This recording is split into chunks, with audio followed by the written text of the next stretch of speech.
बोलत असताना काही विषय झाले, परंतु आज सगळं हे आटोपल्यानंतर पुन्हा समारोपाची भाषणं होणार आहेत. त्यावेळेस मी विस्तृतपणे इतर पण गोष्टी सांगेन. पण प्रफुल्लभाई, मगाशी तुम्ही जे काही सांगितलं, एक तर आपण किती जागा लढवल्या, काय लढवल्या, रिझल्ट कसे आले ते सगळं तुम्ही विशद केलं, त्या खोलात जात नाही. इथं काही मंत्री महोदय पण सगळे आहेत. वेळेला महत्व दिलं पाहिजे, वेळेमध्ये आलं पाहिजे. बरेच जण आम्ही 9:30ला झेंडावंदन केलं, परंतु काही काही जण थोडेसे उशीर आले. खरं तर आता पुढच्या वेळेस वेळे कितीला आहे ते सांगितल्यानंतर माझ्या मनात आलं, आपण जर असं केलं तर काय होईल की 9:30ला होतं आणि सुरू झालं, 9:30ला दरवाजा बंद करायचा. विमान कसं असतं, 6ला टेक ऑफ, विमान बंद होतं, ती मागे राहा नाही तर पुढे राहा. एकदा कळू द्या ना कुणाला त्याचं किती गांभीर्य आहे. एक दिवस पक्ष तुम्हाला सांगतो की वेळेत या, तरी देखील आपल्याला त्रास होतो काहींना. मला तर वेळेचा कधीच त्रास होत नाही. मी परवा बीडला सकाळचा 6:30ला कार्यक्रम केला आणि कार्यक्रमाला लोक होती. म्हणजे जे कार्यक्रम सकाळी घ्यायचे असतात ते देखील आपण घेऊ शकतो.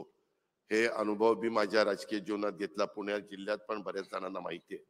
माझं म्हणणं असं आहे की जबाबदारी आपल्या सगळ्यांच्यावर आल्यावर त्या जबाबदारीचं भान ठेवलं पाहिजे. आता प्रफुल्लभाईंनी जे सांगितलं, मला मंत्री महोदयांनो तुम्हाला स्पष्ट सांगायचंय, सुनील तटकरे साहेब, दर मंगळवारी आपली मीटिंग असते. कधी कधी एकाच दिवशी, आता काल मराठवाडा मुक्ती संग्रामाच्या निमित्तानं आम्हाला सगळ्यांना मराठवाड्यात जायचं होतं म्हणून आपल्याला घेता आली नाही मंगळवारची मीटिंग. पण त्यावेळेस प्रत्येकाचा, अजित पवारांच्या सहित सगळ्यांचा ह्या आठवड्यातले 3 दिवस कुठले मुंबईत, ते बाकीच्या 4 दिवसात त्याला एखादा दिवस त्याच्या स्वतःच्या मतदारसंघाकरता किंवा आणखीन कशा करता, आणि बाकीचे त्यांनी पक्षाकरता द्यायचे. मी आज निर्वाणीचा सांगतो, जर पक्षाच्या पेक्षा मंत्री महोदयांना काहींना इतर कामं जास्त असतील तर ते पद आपण मोकळं करूया आणि दुसऱ्याला कोणाला देऊया, म्हणजे तरी कळेल. जर आता नुसतं शिबिर घेऊन चालणार नाही. आज शिबिरामध्ये जे निर्णय होतील त्याची अंमलबजावणी करण्याच्या करता संघटना तर संघटनेचं काम करेलच. त्यामध्ये देखील आम्ही दुपारनं बोलणार आहे.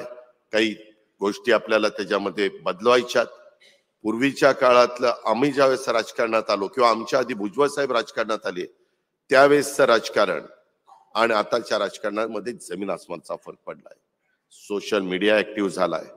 एखाद्या गोष्टीतलं एखादंच वाक्य दाखवून त्याचं मागचं पुढचं बाजूला करून ट्रोल केलं जातं. बरंच काही त्याच्यातनं केलं जातं. काही जण कामं न करता प्रसिद्धी करतात, काही जण कामं करून त्या मानाने त्यांना प्रसिद्धी मिळत नाही आणि मग लोकांना एक समजत नाही. अशा खूप गोष्टी होतात. त्यामुळं ज्यांना ज्यांना ज्या जिल्ह्याचं पालकमंत्री पद मिळालेलं आहे त्यांना तिथं जावंच लागेल.